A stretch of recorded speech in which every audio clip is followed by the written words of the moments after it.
Life is Strange is an emotional ride from start to finish, doing what many storytelling games try and often fail to do: pluck your heartstrings like a damned violin. This game has been released in episodic installments since early this year, and has done a good job of keeping me interested enough to keep coming back for each additional episode.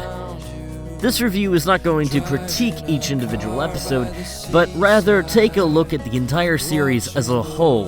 This way we can take a step back and say whether or not this is a series that is well worth the trip for those who have yet to experience it. In the game, you play as Max Caulfield, your typical teenage wallflower.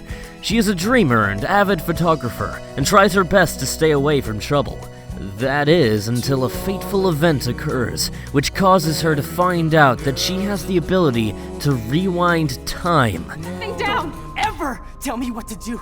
I'm so sick of people trying to control me! You are going to get in hella more trouble for this than drugs. Nobody would ever even miss your punk ass, would they? Get that gun away from me, psycho! No!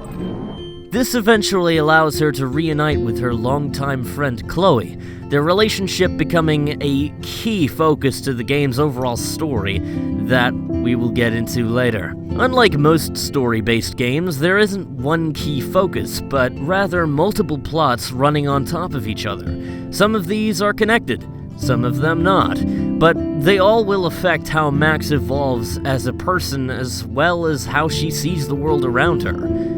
One of the main focuses of the story is Max's premonition of a giant cataclysmic event that will strike her town of Arcadia in less than a week.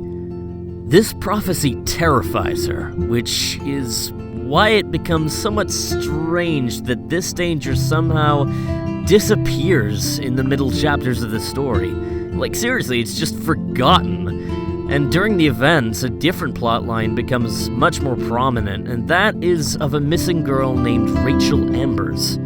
This girl who goes missing before the main story even happens to be a personal friend of Chloe, and it becomes increasingly obvious that while she tries to stay upbeat, the loss of Rachel is constantly weighing on her mind. This leads her to be short-tempered with others, especially Max, whom she feels abandoned when she moved away and didn't even speak to her for long periods of time thereafter. Mom and Max, together again. And Chloe looking for a free meal. You put your whole damn college fund on your tab. I'm treating Chloe for breakfast. No, you're not. This is my treat.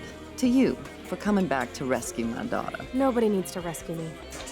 Unless you set your room on fire smoking out. Oh god, here it comes.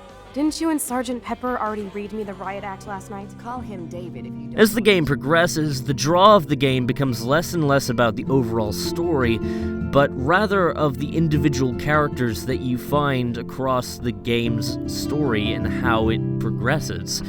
Chloe is just one of many interesting characters you'll run across during the game. Warren, for instance, is one of Max's longtime friends, and very obviously quite smitten with her. Nathan Prescott is the son of one of the wealthiest families in the game's fictional town, and a gigantic douchebag. Unlike the characters, the writing in Life is Strange is not the best. Dialogue often comes across as sounding really strange, and kinda sounds like a bunch of French people trying to capture the teen essence. And it fails miserably. So what do you want? I hope you checked the perimeter, as my step-ass would say. Now, let's talk business. I got nothing for you. Wrong. You got hella cash. That's my family, not me. Oh, boo-hoo, poor little rich kid. Well, the final episode, as well, feels quite disjointed, moving from one segment to the next without any real flow, unlike the other episodes. The final confrontation with the main villain of the story is also fairly underwhelming, changing from an enigma to a bondish psychopath in the blink of an eye. The climax of the whole game makes you choose between two very difficult choices, and it's one of the few times where I actually had to pause and come back to the game later to finally make my own decision. The endings themselves were not as great as the actual decision themselves. The whole selfish ending really tries to give off a feeling of hope at the very end, but for the most part ends up falling completely flat. The other, you give up all the choices you've made in the game so far, but it gives a much better, if not bittersweet, conclusion. And then there's the music, which I think is perfect, and it sets this youthful and very indie movie tone that really sets the overall mood for the game and actually helps it really succeed when it comes to atmosphere. Overall, though, Life is Strange is worth playing for those who love this kind of choose-your-own-adventure story-driven genre. Max's story is full of mystery, drama, comedy, and heartache, and will keep you interested right up until the credits roll for the final time.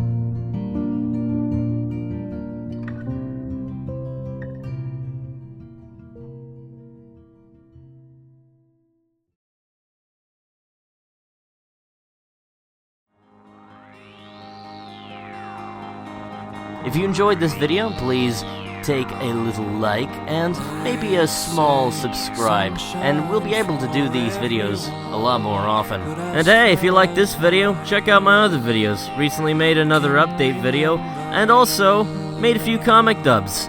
One that includes a little detective involved. Hope you enjoy that one. See ya!